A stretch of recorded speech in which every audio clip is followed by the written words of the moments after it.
You're telling me Odion and Radiant Typhoon can hold their own in this new meta?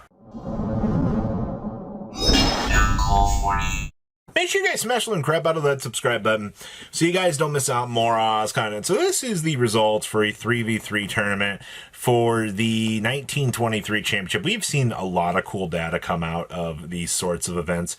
They do them pretty much every week in Japan, or actually I believe this is Korea actually, where we kind of get to see all of these different challengers kind of bringing different ideas to the table and actually playing in a 3v3 style tournaments. Remember, this data looks a little bit different, but it's also very interesting because you do get to see how the engagements with the teammates here and how actually having people on your team actually can help you. And that does make some key differences when you're looking at this. So our most represented deck here is going to be Draco Tail. I'm not all that surprised to see that.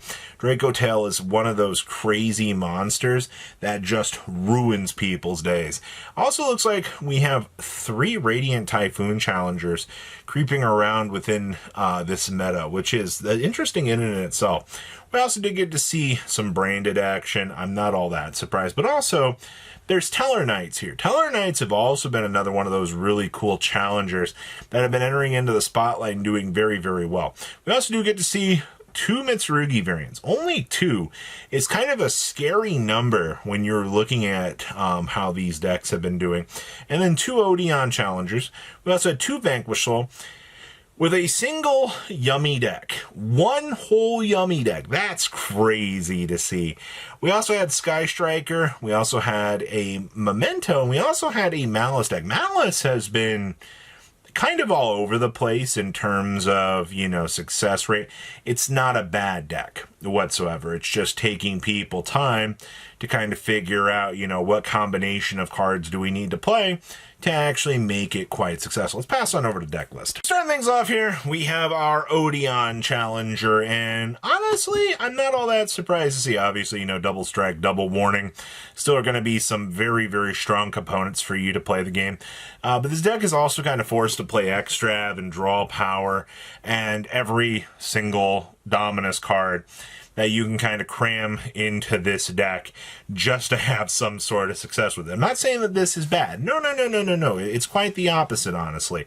I'm more impressed for the level of cards that we have to play in here in order to, you know, get the most success out of this. So not too bad. Our teammate here was actually playing Draco Tail with the triple Fallen of white. And okay, we are just playing the Fallen of the white. I mean, hey, gets access to the Sword Soul Synchro, which is kind of cool. We have the Incredible Ecclesia to go with it. Playing one of each of the traps. Only 1 Fallen and Virtuous feels a little bit weird, to be honest, but I guess at certain points you don't really need it. I don't know, man. That spot removal option feels really, really dirty when it actually comes down to the grind game. Like, I actually feel like you just kind of win some free battles there. And then our last teammate here was playing Radiant Typhoon, and you do see some of our synchro options here are pretty interesting. We also do see we are playing a Daiko Duke in here for some extension capabilities. We also have the little extra Speedroid stuff as well, but we're also playing the Noble Knight Shield Bearer to get access into our Wing Beast friends, because having that card be a little bit of an off-tech choice just to kind of help us with the consistency side of things is very, very nice. To be truthfully with you outside of that, I mean, seeing the Dragoonity stuff in here too makes this deck look very, very interesting for sure.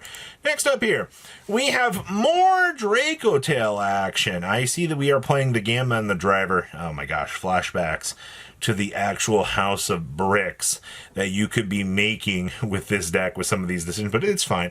The fact we're also not maining the deltas is a little bit telling of the tech choices and things that you're seeing these decks kind of gravitating towards. They're not bad decisions whatsoever. It's just at certain points I'm just kind of like, well, you know, we could use the deltas to kind of help us out. Also only 1 Fallen and Virtuous, but we're also playing Brand of Fusion in the deck. So I think you've got most of your tools kind of set up here so you can play the game the way you need to. Next up is another Draco Tail deck. Okay, well, a lot of this today. This build playing the one Fallen of Virtuous. We're going with the triple trap cards, which is fine. We got the Magna Hut. Magna Hut being a spot removal option that also triggers into extra advantage is kind of funny, actually. I actually didn't think about how good that card would actually be, but it actually does help out some of the little problems that you'd be seeing here. Secretary on Dragon also is fine. You do see basically with the restrictions too, the new Draco Tail monster helps recycle, so you really have no problem with that. And our teammate here is also playing Albaz. To think we had two Draco Tails and an Albaz on the same team grinding through things is kind of interesting. You do see we are side decking the Herald of the Abyss down here. That's kind of interesting, honestly. Herald of the Abyss being able to take care of any problem card your opponent's got. Okay, we've also got the Mistaken Arrest here as well. You're also playing 45 cards, but with the Triple Fallen of Virtuous and the Expulsion Lock, I think you're fine with this. I can't really see you're gonna have a lot of issues with that. I mean, you just gotta understand, the deck's got to get set up to go, and honestly, it should be fine. I wouldn't think too crazy about that. Next up, we have more Draco Tail action. Now, we've been following, once again, I mean, the little evolutions with this deck, right? One Fallen of Virtuous, one Branded Fusion, one Fallen of Albaz, two Fallen of White. I mean, that takes care of pretty much, the little differences that you're going to get in these lists. And that's fine, man. Your job is just to make sure that, the deck gets off of the ground and it's consistent. I mean, this tournament paints a crazy picture that Draco Tail just might be one of the most insane Yu-Gi-Oh decks ever printed. And honestly, I think it did it quite well, honestly. Next up here, we have more Odeon and Friends. Oh, okay. This build actually is playing double Dimensional Fissure. So we've seen the OCG has really been liking Di-Fi here just to be able to kind of take away certain things, from your opponent. But also, I mean, if you're playing a trap-based strategy like this, what is your opponent supposed to do? The answer is nothing. They actually get incredibly messed up by this. And, having one floodgate up and running while you're kind of grinding through the other options that your opponent has, it does feel a little bit unnecessary and a little bit unfair, to say the least. So, okay, next up here, we also have Mitsurugi. Now, Mitsu has been doing some interesting little things. This new ritual monster that allows you to activate Mitsurugi Ritual 3 times is really, really incredibly interesting. The fact that this actually works out the way it does is so stupid. We also do see here that with the way that the rest of this deck is constructed, I think everything that you've got going on here is just fine. You don't have to try out anything crazy.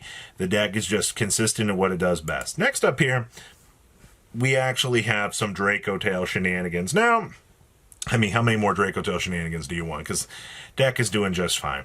We do have Alba Lenitus down here. Actually, kind of cool to see that being slotted in. One Fallen and Virtuous. This build is not playing the Branded Fusion, but I can understand why.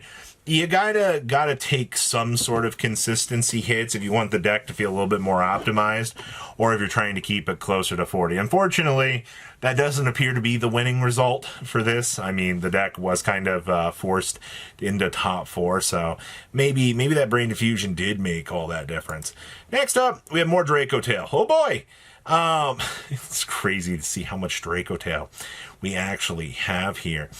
This is playing some of the invoked stuff down here in the extra deck with Kaliga and friends. Actually getting the Kaliga up and running might actually win you some games. Kaliga does have some of the most annoying floodgate effects that you can actually put on your opponent, basically making it so that they can't actually play the game. I don't think enough people think about that. Grinding through with that stupid card is very, very ignorant. So, interesting to say the least. And then our last list here is actually the Vanquishal. We still are seeing the Rescue Ace package still being the main component that this deck has kind of been gravitating towards. And once again, it kind of makes sense, right? You know, you want to see this package because its job is to act as the additional fires to make the deck slightly more consistent. You know, the Vanquish Soul cards being in the more limited capacity in the OCG does unfortunately hurt some of the options that this deck has going for it, but it's all still able to kind of play through its game plan, which is actually not too bad. So what do you guys think about these interesting little choices here? Please, comment down below. Tell me what you guys think. I'll see your beautiful faces back here and dig it. Patrons, thank you.